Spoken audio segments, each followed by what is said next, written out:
Hello student, मैं Tara Bharti. Welcome to Tara Bharti classes. और आज इंग्लिश ट्रांसलेशन की क्लास में फ्यूचर परफेक्ट कंटिन्यूअस टेंस हम यहाँ पे सीखने वाले हैं, जो इस पूरे के टेंस के अध्याय में सबसे लास्ट का अनुभाग है, सबसे लास्ट का स्टेप है, जिसके आधार पर हम ये टेंस को पूरी तरीके से समाप्त करने वाले हैं। ये टेंस तक ही सीमित नहीं होगा, बल्कि ट्रांसलेशन के और भी कई फॉर्मेट होते हैं जो आपको सीखना आवश्यक है। कन्वर्सेशन के लिए जरूरी है, जो आपको बिल्डअप कराता है। जैसा कि आपको पता है, अंग्रेजी अपने आप में एक अंतरराष्ट्रीय भाषा है और इसका प्रयोग हर एक दिन, हर एक जगह पर और बहुत ही बड़े पैमाने पर होता चला आ रहा है। तो आप इसकी महत्वता को समझ सकते हो, इसकी इंपॉर्टेंस को समझ सकते हो।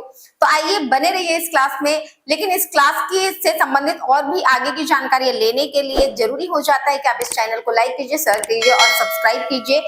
चलते हैं हम क्लास की ओर और देखते हैं कि फ्यूचर परफेक्ट कंटिन्यूअस को लेकर इसकी परिभाषा क्या होगी, पहचान क्या होगी और साथ में इसके रूल क्या होंगे। रूल के आधार पर हम एग्जांपल्स को किस तरीके से एप्लीकेबल कर सकते हैं, अप्लाइड कर सकते हैं और ट्रांसलेशन सीख सकते हैं। तो चलते हैं क्लास की ओर और सीखते हैं इससे जुड़ी हुई जानकारियां।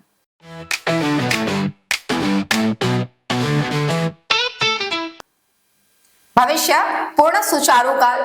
जैसा कि आपको इस टाइटल को देख के ही समझ में आ चुका होगा कि ये जो काल है वो आने वाले समय को प्रतिबिंबित करता है, एक्सप्लेन करता है, जिसमें कोई भी कर्ता अगर किसी कार्य को संपादित कर रहा है तो वो सुचारू रहने के साथ साथ निश्चित समय अवधि का निर्धारण भी करेगा। तो परिभाषा बनती है, वाक्य में कर्ता द्वारा संपादित कार्य का आने वाले समय में सुचारू रहने के साथ साथ निश्चित समय अवधि का निर्धारण होता है या फिर निश्चित समय अवधि का आकलन होता है। परिभाषा होगी इसकी,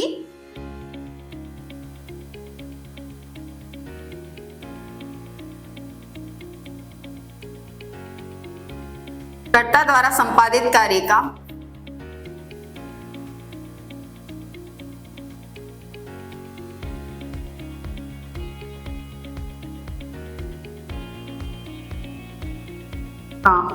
आने वाले समय में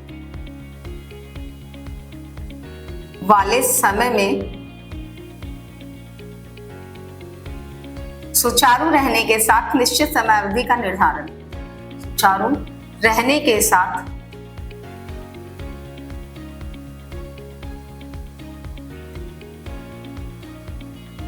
निश्चित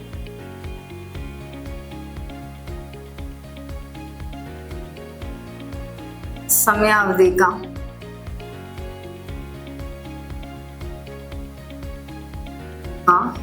निर्धारण।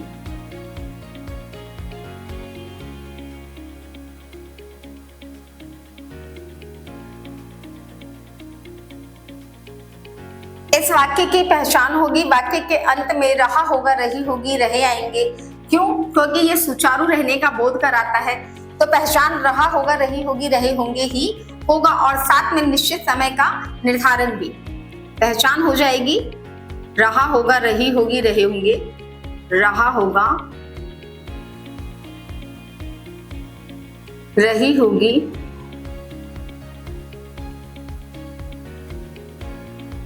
और साथ ही रहे होंगे।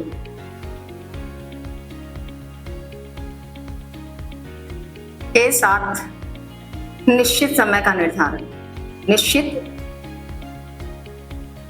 समय का निर्धारण।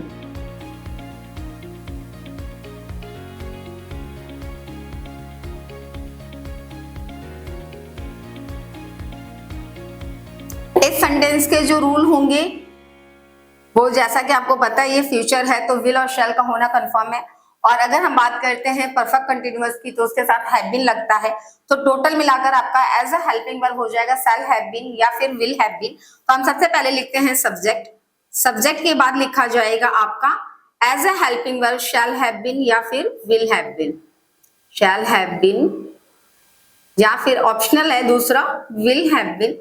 जैसा मैंने आपको पहले भी बताया था कि आई और वी के साथ शैल का प्रयोग करते हैं, तो आई और वी के साथ शैल हैव बीन का प्रयोग करेंगे, बाकी अदर्स के साथ हम विल हैव बीन का प्रयोग करते हैं।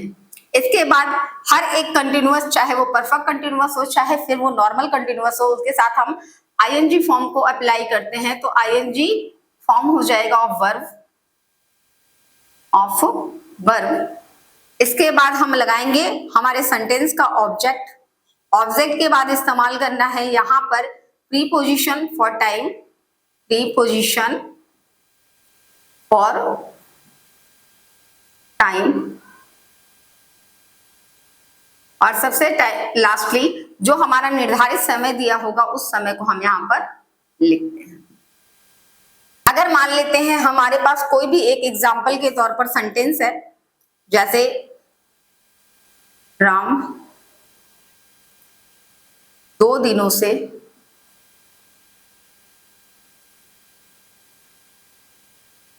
खाना खा रहा होगा।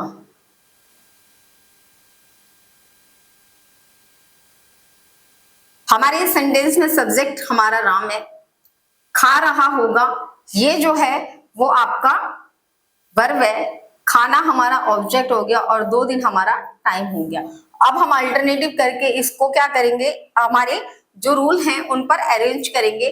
तो सबसे पहले बनता है, हमने लिखा राम, उसके बाद हम इसके साथ लगाएंगे हमारा हेल्पिंग वर्ब, तो हो जाएगा will have been. Ram will have been, अब वो क्या कर रहा है, खाने का काम कर रहा है, तो हो जाएगा eating the food, eating the food. अब कितने दिनों से खा रहा है भाई, 2 दिनों से खा रहा है, तो ये इंडेफिनिट टाइम और इंडेफिनिट के साथ हम फॉर का प्रयोग करते हैं, तो फॉर 2 डेज। और इस तरीके से आपका सेंटेंस कंप्लीट होता है, और सेंटेंस जो बना वो है Ram will have been eating the food for 2 days. यहाँ पर टेंस पूरी तरीके से समाप्त होता है। टेंस को लेकर और भी कई चीजें हमें सीखनी है, जैसे कि ट्रांसफॉर्मेशन ऑफ टेंस क्या होता है। ट्रांसफॉर्मेशन ऑफ टेंस में हम narration, voice, subject, verb, agreement, वहीं पे किसी भी असर्टिव सेंटेंस को इंपरेटिव में, इंट्रोगेटिव में या नेगेटिव में कैसे कन्वर्ट करते हैं, ये सारी चीजें जो हैं वो हमारे ट्रांसफॉर्मेशन ऑफ सेंटेंस के अंतर्गत आती है, जो कि ट्रांसलेशन फैक्टर के अंतर्गत ही देखा जाता है, जिससे कि आपकी कन्वर्सेशन कैपेसिटी बढ़ जाती है, आपकी लिखने की क्षमता बढ़ जाती है, आपकी राइटिंग स्किल में इंप्रूवमेंट हो जाता है। और इसी तरह की ढेर सारी क्लासेस के साथ हम आप तक ये जानकारी पहुंचाएंगे।